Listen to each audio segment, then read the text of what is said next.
안녕하세요. 오늘 저희가 좀 깊이 파헤쳐볼 주제, 바로 산재보험입니다. 산업재해 보상보험. 특히 최근에 바뀐 내용들, 그리고 좀 흥미로운 사례들이 있더라고요. 여러분이 보내주신 자료들, 공단 지침부터 신문 기사, 그리고 블로그 글, 법무법인 의견까지 아주 다양하게 살펴봤습니다. 그래서 오늘 저희 목표는 딱 이거예요. 이 자료들 쫙 보면서 그래서 누가 어떤 때 산재보험 혜택을 받을 수 있는 건지, 특히 막 논란 많았던 거 있잖아요. 출퇴근하다 다치는 거나 아니면 특수고용직 분들, 이런 경우는 어떻게 되는지 좀 확실하게 짚어보려고 합니다. 자, 바로 한번 시작해 볼까요? 우선 산재보험, 이게 정확히 어떤 건가요? 기본 개념부터 좀. 네. 간단히 말하면 근로자가 일을 하다가 업무 때문에요. 다치거나 병에 걸리거나 혹은 장애가 남거나 사망했을 때, 그럴 때 국가가 사업주한테 미리 받아놓은 돈, 그러니까 보험료로 근로자나 가족에게 보상을 해주는 거죠. 일종의 사회보험입니다. 주요 혜택은 치료비 내주는 거, 요양급여라고 하고요. 또 일 못하는 동안 월급 일부 주는 거, 휴업급여, 그리고 장애급여, 유족급여 이런 것들이 있어요. 기본적인 생활 보장이 되는 거네요. 그렇죠.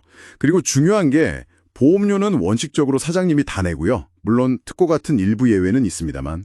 또 하나, 근로자 잘못이 좀 있어도 보상이 된다는 거. 이게 무과실 책임주의인데. 무과실 책임주의요? 그건 좀 자세히 설명해 주시겠어요? 네, 그러니까 내가 좀 부주의해서 넘어져 다쳤다 해도 그게 고의로 자해하거나 범죄 저지른 게 아니라면 업무 관련 사고면 보상을 받을 수 있다는 원칙이에요. 와, 그거 정말 중요하네요. 본인 실수 같아도 포기하면 안 되겠군요. 맞습니다. 그리고 아까 말씀하신 출퇴근 재해, 이거 진짜 큰 변화가 있었다면서요.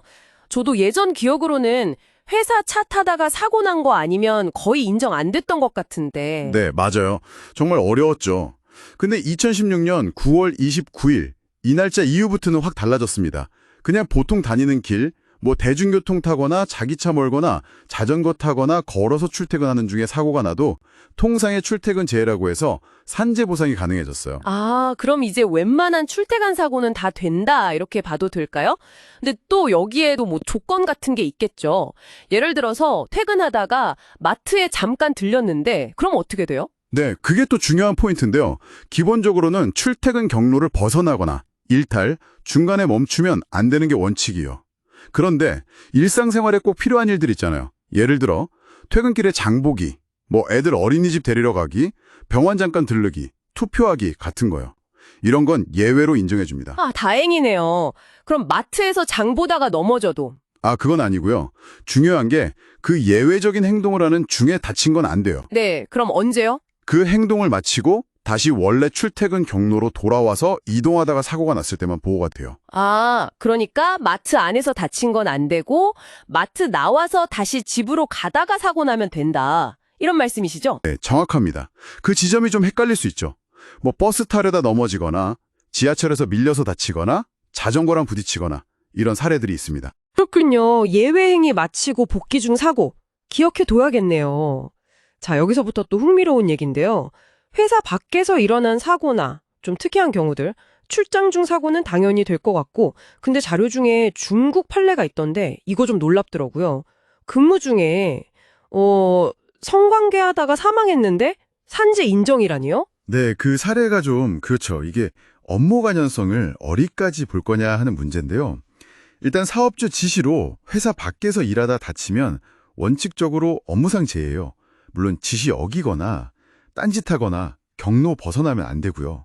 중국 판례는 일단 근무 시간이었고 근무 장소, 경비실이었고 이걸 법원이 물 마시는 거나 화장실 가는 거랑 비슷한 생리적 행위의 연장선상으로 봐서 업무 관련성을 아주 넓게 인정한 케이스죠. 우리나라에서도 이 업무 관련성 입증이 사실 제일 어렵고 중요한 부분이에요. 법무법인 자료들을 보면 다 그 얘기가 많죠. 와, 정말 해석의 범위가 넓어질 수 있군요. 그리고 요즘은 또 정규직만 일하는 시대가 아니잖아요. 그 특수형태 근로 종사자, 줄여서 특고라고 부르는 분들. 이분들은 산재보험 어떻게 되나요? 이것도 바뀌었다고 들었어요. 네, 이것도 아주 중요한 변화죠. 2021년 7월부터요. 보험 설계사, 택배기사, 학습지 교사 이런 분들 포함해서 지금 14개 직종의 특고 종사자분들이 고용보험이랑 산재보험 의무가입 대상이 됐어요. 의무가입으로요? 전엔 아니었나요? 네, 전에는 가입하려면 본인이 신청하거나 제외되는 경우도 많았는데 이제는 해당 직종이면 기본적으로 가입해야 하는 거죠. 물론 조건은 있어요. 주로 한 회사 일만 하고 보수받고 다른 직원을 따로 고용하지 않고 뭐 이런 요건들이요.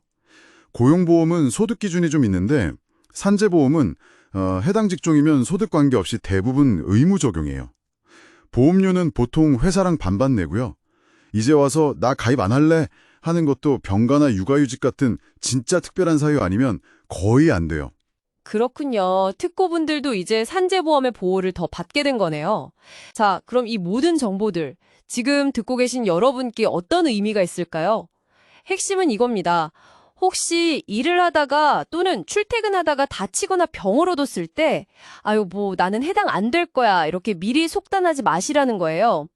특히 내가 특고 직종이다. 혹은 뭐 출퇴근 경로가 좀 복잡하다 하시는 분들은 더더욱요.